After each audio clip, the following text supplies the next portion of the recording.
So hello, good morning everyone. So ngayon, gagawa na ako ng project ko sa Indigenous Creative Craft. So sabi ni Sir, pumili lang kami kung anong gagamitin namin sa paggawa ng project. Bamboo ba or wood? Kasi wood carving or bamboo craft. So ang napili ko ay yung bamboo.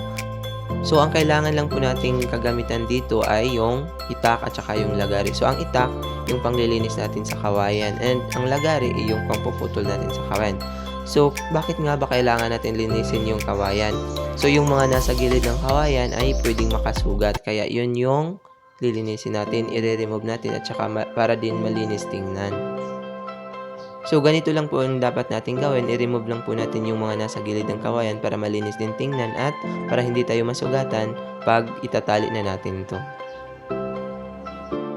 So ito na namang pinuputol ko is yung tatalian natin doon sa kawayan na nilinisan ko kanina. Diyan natin itatali, yan yung gagawin nating base.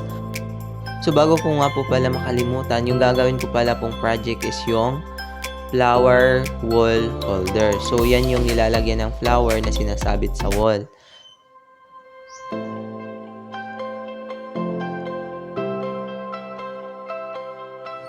Dapat natin pong talian. So ganito yung talian nila. So dapat i-pattern muna natin.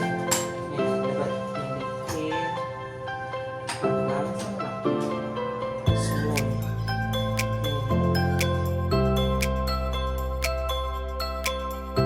So sa pamamaraan ko nga po pala ay dinikitan ko muna siya ng glue stick para sa pagtali ko mamaya hindi na siya magkahiwalay-hiwalay. So hindi na ako mahirapan.